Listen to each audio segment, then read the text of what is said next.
Hello, welcome to another installation of Tech Talk. Daniel said there will be light. Good morning, everyone. Really great to see you. Hope you all had a great week. What's been happening in the industry? Mike?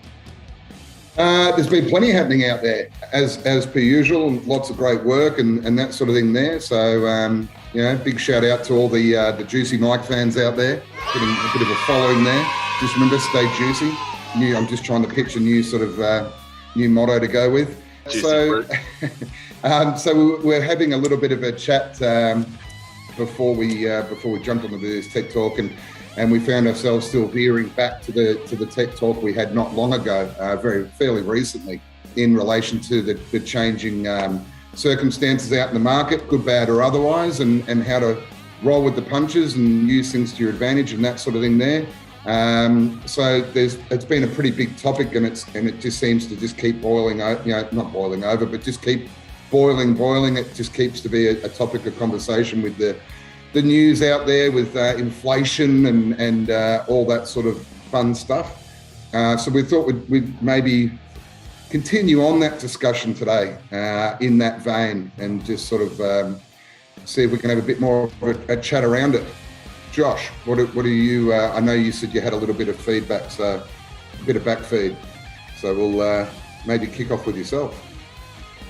Oh, lucky me. Hey, I hope everyone's had a great week. In regards to Daniel's introduction, he said it was the morning. Don't expect for a moment there that it is actually the morning and we're drinking, having a nice frothy drink in the morning together. Espresso martini. Yeah. It's coffee. It's the morning somewhere. It's also the afternoon somewhere. Yeah, no worries, Mike. Yeah, certainly. I mean, we talked about this one a few weeks ago, and what we've had is a lot of feedback from guys trying different things in their business and trying to make different products, looking at their machines, being more critical of how they run. These are all really, really good things to be honing in on and focusing on finding improvement in the business, things that are going to have an impact on our processes and potentially and hopefully our bottom lines. We're all looking to be more efficient. I guess I just want to first highlight the fact that just because everything out there in the media is doom and gloom, it doesn't mean these are bad times on the horizon.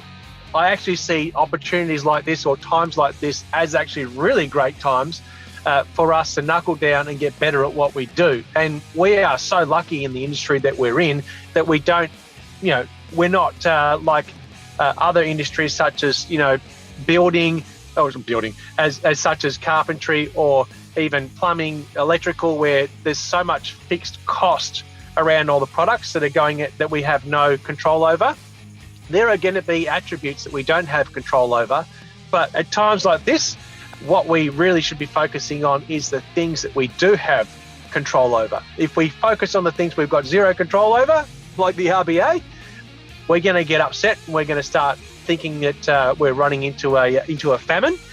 The alternative is we focus on the things that we have control over in our business, and we start to see there's a lot of opportunity, and everywhere you look, you'll start to see feast. So the things that I would be considering looking at is we've had a lot of guys over the last few weeks with some of the points that we've come out with shoot us a lot of messages or call us directly and say, I'm doing this process, I've changed this, and this is the outcome I'm getting. What do you think I'm doing wrong? In most cases, there was many things changed in the standard process that influenced the outcome that they were getting, and they weren't getting a result that they desired for their customer. So, for instance, they've gone and met with a customer. The customer said, look, this project that we've awarded to you, we don't have the budget anymore. Can you propose a different system to us at a lower price? Which is really great that's the conversations that are coming together. And so contractors gone onto site and tried to produce something of a lower cost. By how that works, it means taking things out in order to deliver something else. And they've come back and said, basically, this is the result. It doesn't look very good. I don't think the client's actually going to be very happy with what I'm going to be proposing. What can I do to make it better? my advice is, if you're going to be producing a new product, because as manufacturers, that's what we're doing when someone says, can you produce something for a lower price? We are now producing a different product. Same as if you went into National Tiles. I said, my budget is $80 a square metre now, not the 120 I came in with to begin with. They say, okay, we're going to walk you away from all the tiles that are displayed here in the premium spots under the bright lights, and we're going to take you away and we're going to go and show you the ones that are stacked on a shelf, not facing out and not with beautiful downlights. They're the ones you're going to be looking at now. Okay, we pull those ones out to completely different product for a good reason. We are the same, all right? We are now producing a different product. If we are going to be producing a new product with new systems, processes, tooling, anything that changes to make that new product, change one thing at a time. If you're going to be pulling out, say for instance, you're going to be going to removing process such as resins, 200s and 400s, you're going to remove those and you're going to go straight to XD, which is cool. Don't change the way that you do your first cut and your second cut, and then change the other end of the process as well, and then come and go, this isn't looking very good. And I don't know why.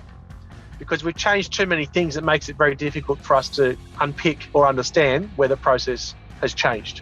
So tweaking the process might be a better description rather than changing. We're gonna tweak it. Mike, I wish I had come up with that suggestion. Tweak. Let's make tweaks. Not massive drastic change. We've still got the same beautiful juicy Subway sandwich, but just a little less mayo. Yeah, or only mayo. No, just kidding. I'm hungry. Yeah, so I agree, Mike. Make a tweak, and if it's still generating the type of outcome that you want, go back, make a tweak, and see if you can still get it to do the same thing, and narrow it down till you've got the product that you can replicate and deliver. Nice one. I think that's really good. We see this just too often where guys go out there, change it up too much, and then we get the phone call, hey Dan, or hey whoever, what's actually going wrong here? Yeah, stick to your system and just tweak it. Yeah, important to take those little steps. As you mentioned, Josh, I guess a lot of these testings will occur on a live job, and you don't want to change the whole system, but yeah, introduce little tiny steps, because in an ideal scenario, we'll all have a test lab in our shed, yard, whatever it is, to be able to do all this testing. But the reality is a lot of the time we don't have that, and we're making these changes on site. So at the end of the day, you want to reduce that risk while you transition into quote unquote a new product. Yeah. I think also what you're trying to say is like keep your fundamentals, the integrity of your fundamentals, always keep that the same, but then more from a polishing perspective, we change a few things to speed up the process to get a nice enough finish to hand over, like a budget finish. I think you hit the nail on the head, and Dan, and I think what we're all trying to say is you still want the good product, the durable floor, the durability built into the floor. It's just what sort of mayo, what sort of finish you're going to end up there, what extra love is going into it, that sort of tail end of the process might be a bit different. But as far as still building and densifying a nice, strong, durable, wearable floor, that foundation, the durability needs to stay in there, I would think. Anyway, I Yeah. And I should mention that this is the same in either direction. If you're reducing to produce a lower budget floor, even if you're increasing to create a higher, a more premium floor, the same thing happens. You don't change everything, just incrementally test, measure, test, measure, test, measure. Yeah. I play devil's advocate here, and I'm going to throw this at you guys a little bit. Say, for example, I've just got this new, beautiful big home that I've just built, and, there's... Congratulations, Mike. Thank you. Here it is here in front of me. It's just a little house I've lived under now. But I've got, 150 square meters of polished concrete that I'd like put through. If we were to get that up to a nice, durable, good foundation built on that floor, and finish off with said 200 XD instead of going up to this 3000 grit polish, super glossy, shiny finish that I wanted. If we brought that up to a 200 type finish, opportunity in 6 months' time for you to come back and bring it back up to that original gloss that we wanted. Does that opportunity still exist, or is it all done and dusted now? And I've settled on what I've settled on. There's no bringing it up further. Okay, Mike, you could potentially bring it up. I guess some of the things that you're going to have working against you is, I'm assuming that floor's been had an impregnating sealer on it, Yeah. Which means that we wouldn't have the opportunity to do another application of lithium Right. prior to going into like a 400. So yes, you could absolutely take that floor that's been taken up to 200 and you could do 4, 8, 1500 or 3000 tempo on that, bring it all up, and you would get a super glossy floor, but it wouldn't be as glossy as if you'd had that extra application of lithium between 200 and 400. It will be super glossy, just not quite as crisp.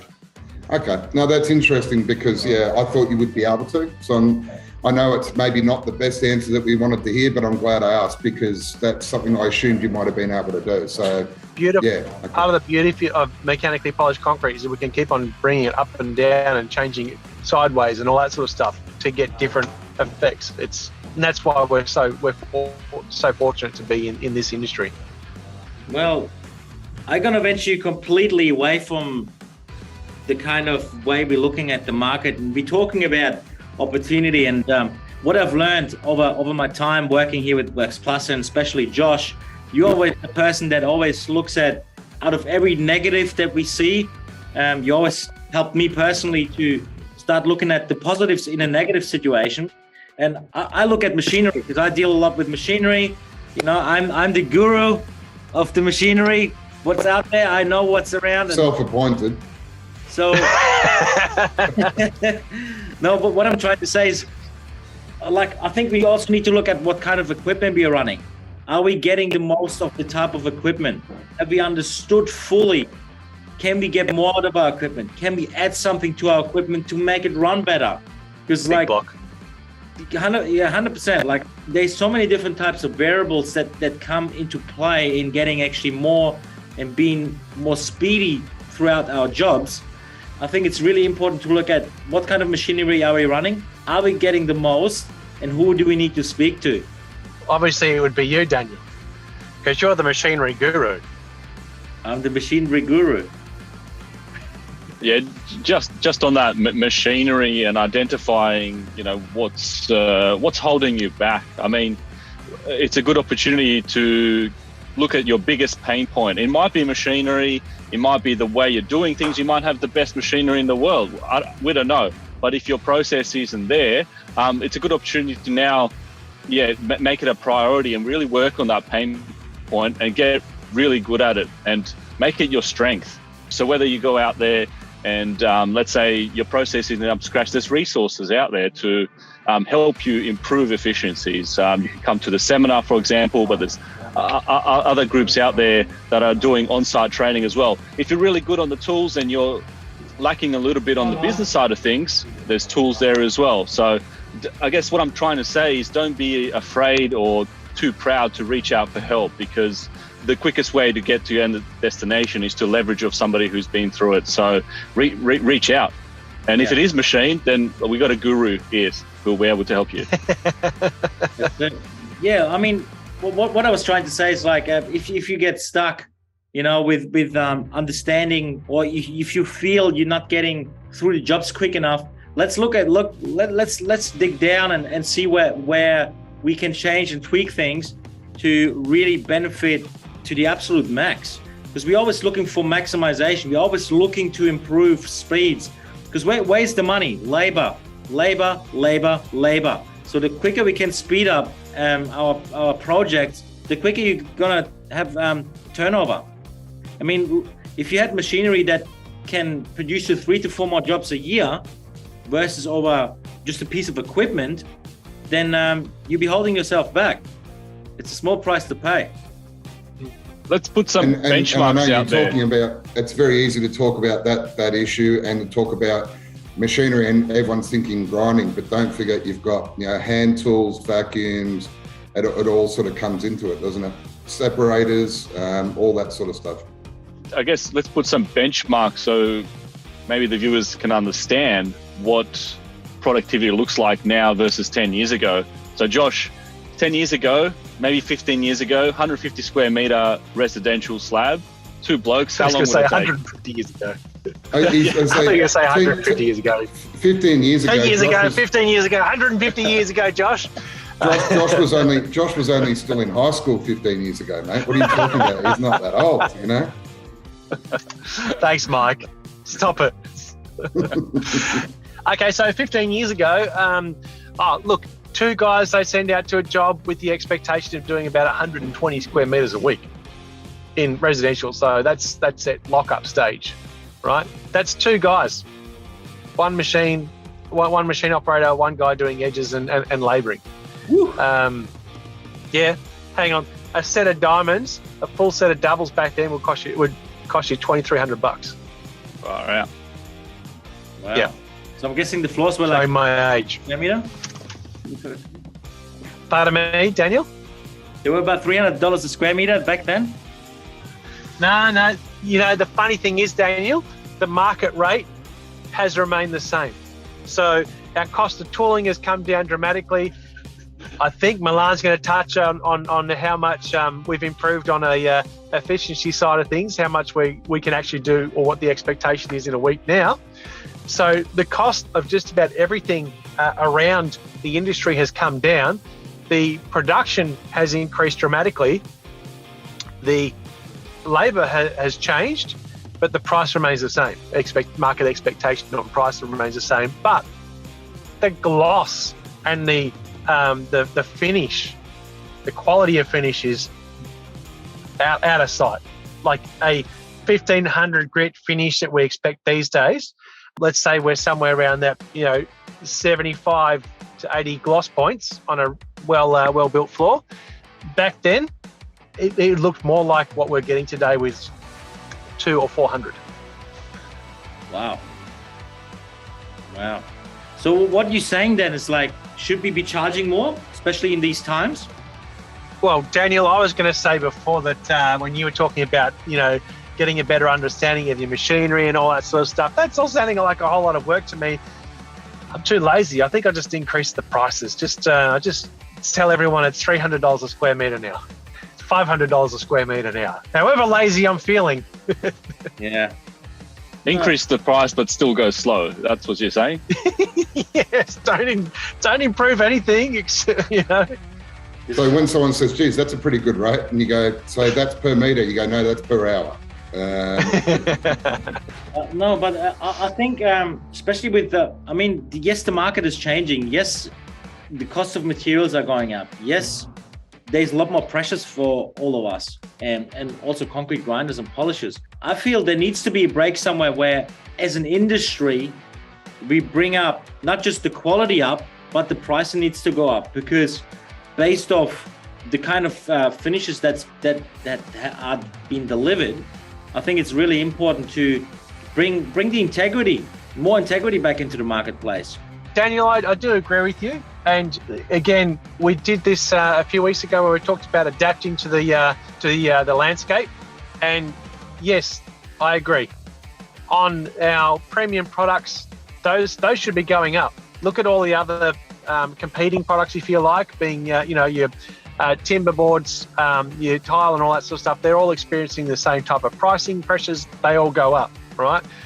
Your premium line should absolutely go up in line with those. This is why we're talking about also assessing what it is that we're offering to our client base, and making sure that we have a product for all of their requirements, and we can manufacture something to suit their needs. We have all of them for everyone. So yes, prices should be in line with current market trends. Prices should be in line with the cost of running your business and producing those particular finishes or products. So yes, naturally price will go up for those types of things.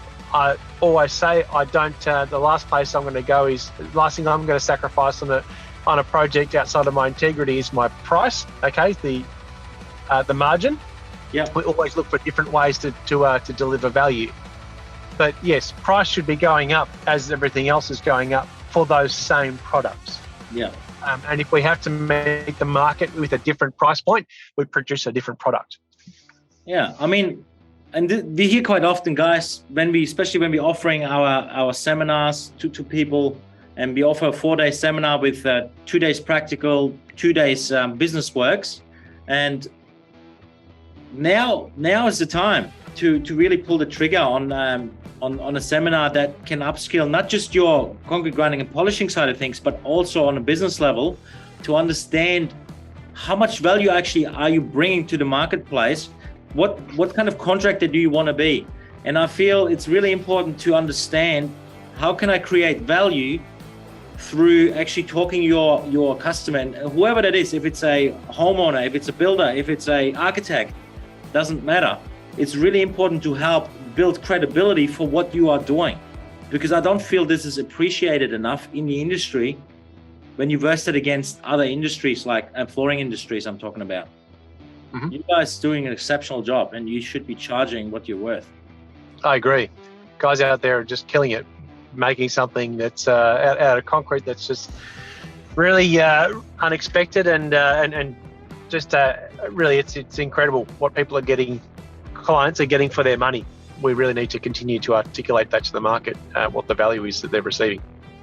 Yeah, I'm just a spoiled brat. It's just always been beautiful and good looking since I've started, so I don't know any different. You have always been good looking since you started, Mike. And highly polished. I'm feeling a bit juicy. Big glossy. Hey, Milan, is that the time to wrap it up? So, well, I was the juicy one. I know, I've been feeling that juiciness. Okay. Time for Looks like everybody's ready for a weekend. That was actually a really great topic. Half of that discussion, I felt like I was just watching a TechTalk because it was such good information. I forgot I was actually participating in it. No, really good discussion. Yeah. So, guys, work on your biggest pain point. If you get stuck, give one of us a call. You know, we're always willing to help. Yeah, look at the positive sides of things and where you can improve on. And the positive side is it's beer o'clock and it's Friday afternoon. The weekend just about to start. So good to see you, gentlemen. Beautiful. Thank you. Thanks, guys. Have a great weekend. Boy, it was a long tech talk. Daniel said in morning when we started and afternoon by the time we wrapped up. Hey, it started at 11:59. Good morning, good afternoon, and in case I don't see you, good night. Absolutely. Thanks, guys. Have a cracker weekend. Remember to catch the episodes on YouTube as well, guys. And as per the start when I introduced today's topic, just keep those comments and things coming in and feedback, because we really appreciate it. It's nice to get the feedback, and again, then it gives us an opportunity to circle back on topics a little bit if we need to. So next week, grouting. Oh no! I'm not doing another grouting tech talk. I reckon. I don't think I'm going to be here. And don't forget, if you need machinery, call the guru. See you